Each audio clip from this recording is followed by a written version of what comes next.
Annette King. Thank you, Mr. Speaker. And today I feel a little bit like a mother about to give birth after an abnormally long gestation period, because I need to tell you that this is even longer than an elephant, this one. We're talking years and years and years. And as the Minister said, over 10 years. In fact, this bill started between 2002 and 2006. And at that stage, I was responsible for food safety in New Zealand as the Minister for Food Safety, and I'm sure Shane Arden will commend me on the work that I actually undertook at that stage, because it was during that stage that I undertook a domestic food review, and the consultation for it took place between 2002 and 2006.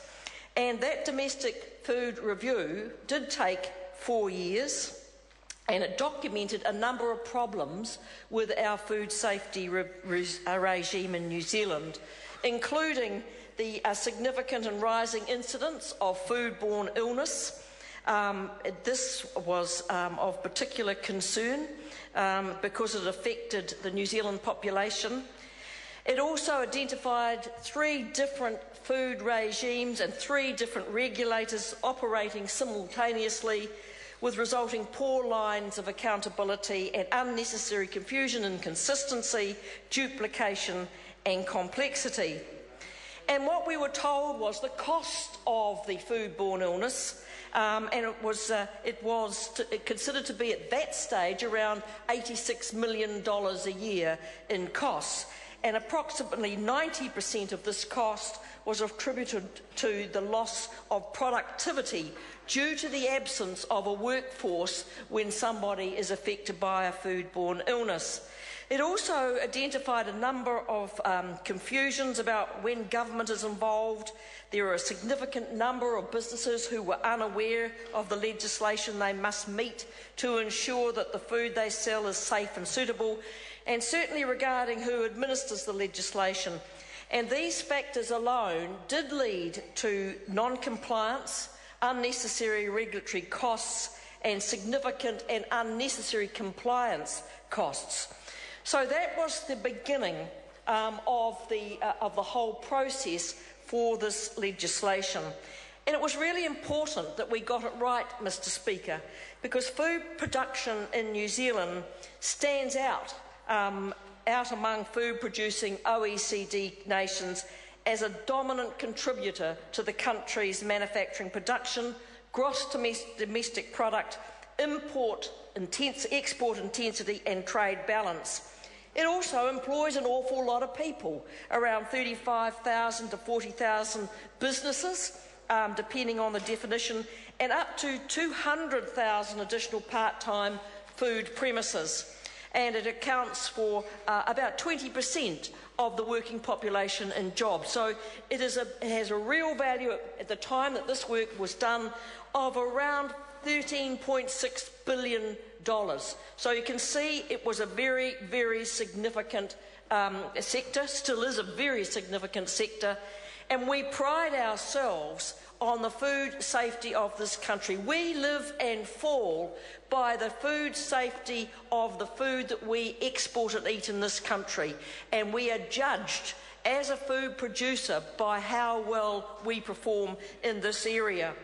And so 10 years ago this started, and we now have this bill, and all I can say to the members of the Select Committee is thank you for the work that you did, but now we want to see this Parliament pass this bill before the general election of 2014. It should not end up being carried over to the next Parliament for them to finish it. It must be finished in this Parliament, and I urge the members of the committee, the influential members of the committee, Mr King and Mr Ardern in particular, to make sure that the Minister gets this bill through the House before we rise for the election. And I'm sure it would be a legacy from the members of the Select Committee to whom are retiring at this election.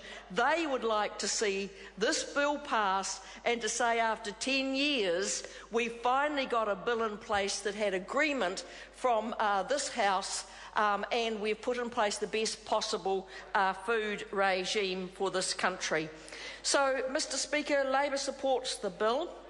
Our main comment would be that it is 4 long years since the bill was introduced. The bill was first introduced in May 2010. It had its first reading in July 2010. And look, we're in May 2014 and we're having our second reading. And that is an awful long time for a bill to sit around and for things to be considered. They in fact got 527 submissions on this bill. Only 19 of them were actually heard. And the bill is actually quite a different beast from when it was introduced. So there have been some things in here that I think have been greatly improved on what was originally put into the bill. And I think perhaps the thing that I would like to talk about, or a couple of things that I'd like to talk about, and one of great interest to the public, and perhaps the only thing the public ever remembered about the food bill, was the public outcry about the sausage sizzle clause. And if you were to ask people what was in that food bill that they introduced 4 years ago and they did the work on 10 years ago, the only thing they will remember is the sausage sizzle clause that good folk raising money for charity were not going to be able to have their sausage sizzle because they would be ruled out through very over-regulation of food safety. And I'm pleased to see that this has been amended and made sensible in this bill. And so those that are acting in a charitable purpose will be able to still have their sausage sizzle, their bacon sandwich, their white-baked patty, I would imagine, would be another very important thing that would be able to be done under this exemption. That is very sensible. And it was never intended that there would be stopping a sausage sizzle. It was about how you got the food plans properly organised and who should have a food safety plan and so on. This exemption makes it clear, and I'm very pleased to see that happen. And another area I think is important is where you talk and made changes to ensure that no one can say a food is unsuitable on moral, religious or ethical aversion to that food, because you would have mayhem if somebody for some moral reason or religious reason said we can't have that food on the shelf because we don't agree with that. And so this, in fact, in the bill it makes it clear this would not make a food unsuitable for consumption on those grounds. The last thing I will mention, Mr Speaker, and my very good colleague Damien O'Connor, who has been carrying on with this bill, mentioned it. That is the great sadness I had when the Food Safety Authority was dumped by this government. They went in the total opposite direction of the rest of the world who have been setting up independent food safety authorities, separate from industry, separate from government departments that deal with industry. And the Food Safety Authority had very high recognition, very high acceptance, and in fact their reputation was an international reputation, and they developed that in a very, very short space of time, led ably by Andrew Mackenzie and a wonderful team of people who specialised not only in domestic food but in export of our food, who did much of the negotiation around our food when it came to our free trade deal with China. They were world class.